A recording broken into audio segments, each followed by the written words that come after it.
time for Kevin, huh? All right. So, a little bit about me. I used to be a wholesome Midwestern boy.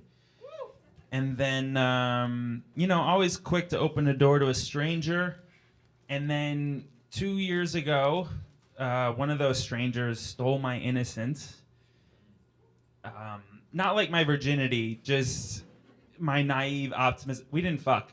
But, so I got a text from my landlord 2 years ago that said a realtor was going to be showing my apartment at 10 a.m. So hour after 9, hour before 11. You guys know 10. So I wake up the next morning to a knock on my door. And I answer it half asleep. And it's just the guy. The couple hasn't showed up yet that he's going to show it to.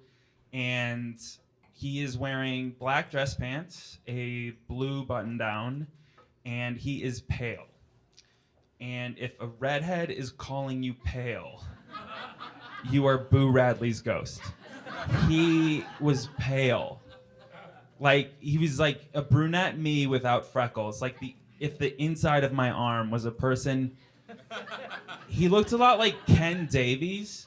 Do you guys know Ken Davies? From my high school. He was... It was a shot in the dark. So I invite him in, and he comes in, and he asks to use the bathroom. So I'm like, go ahead. I sit down, and I turn on an episode of Seinfeld.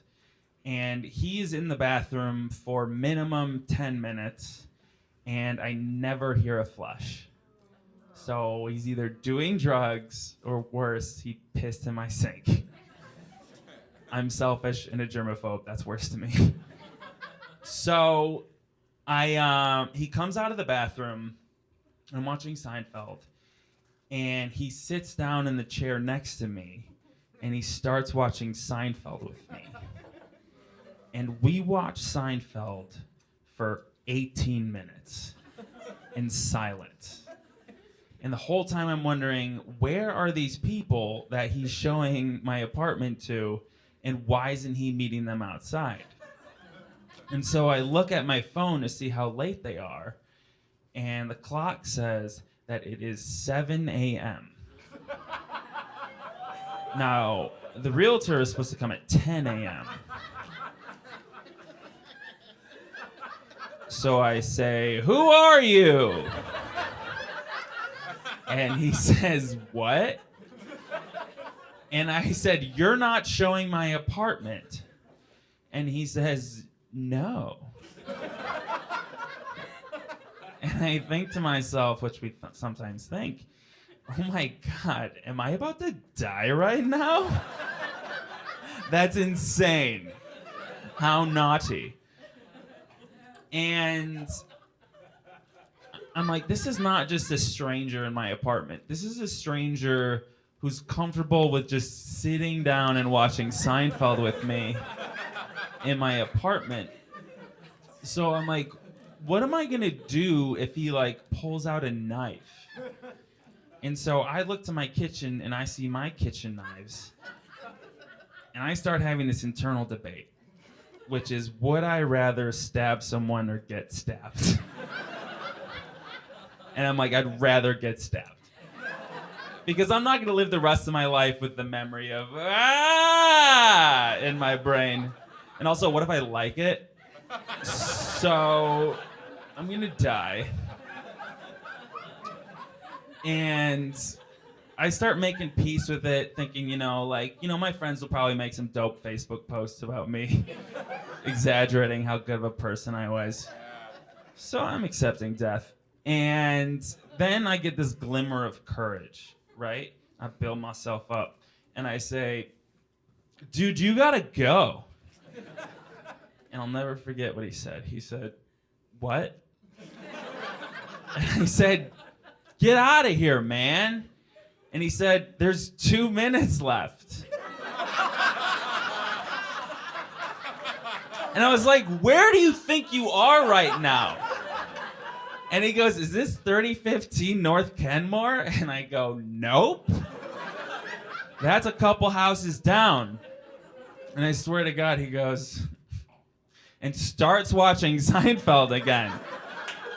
For the podcast listeners who didn't see my face, he reacted to "You have the wrong house" as if I said, "Can you believe Elaine is dating Putty?"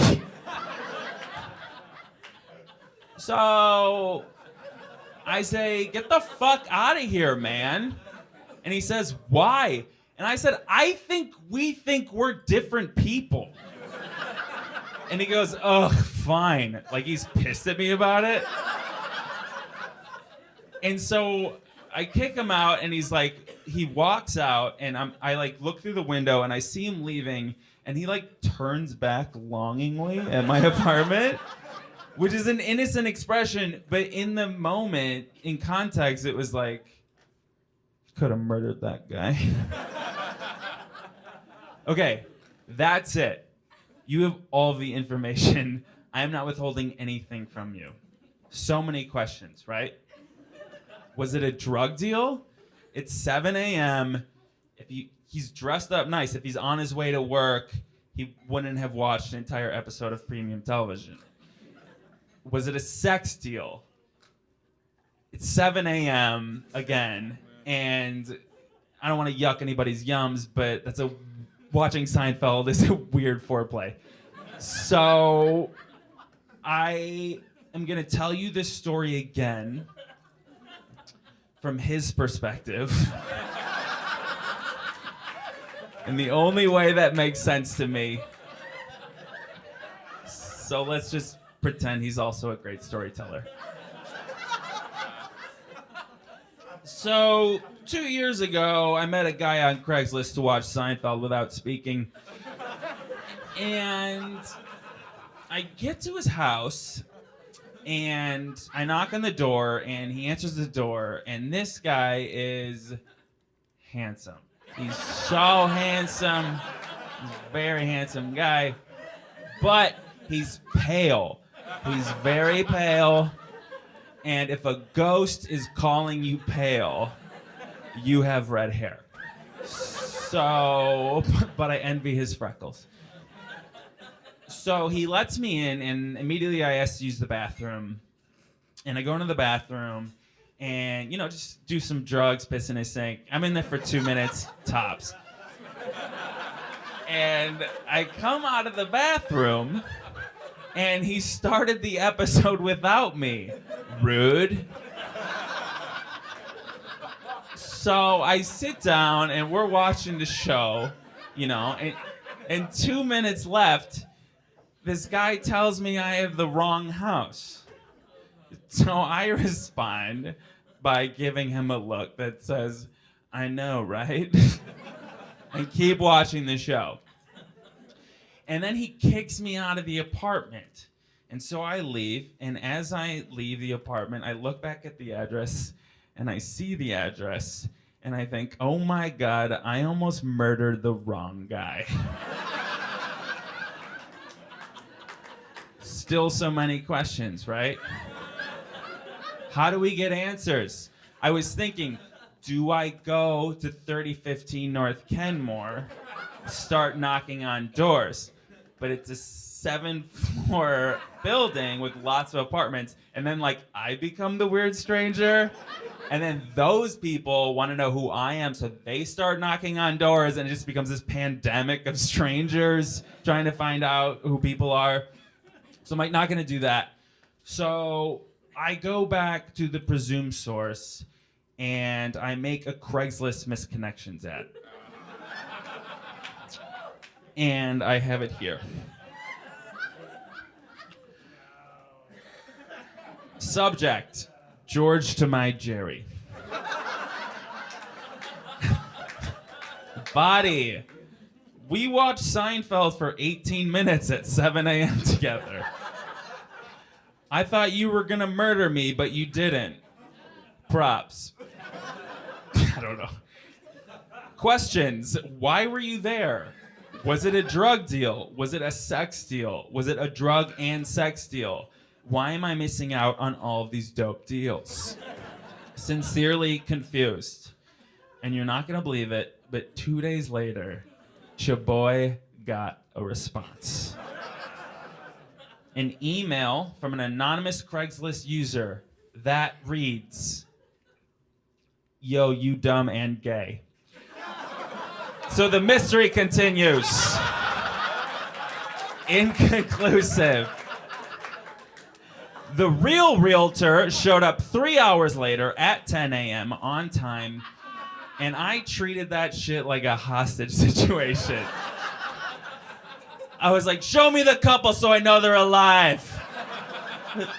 I give you the apartment, you give the viewing, nobody gets hurt. And now he has a story. So thank you very much. I've been Mike Bobrinskoy.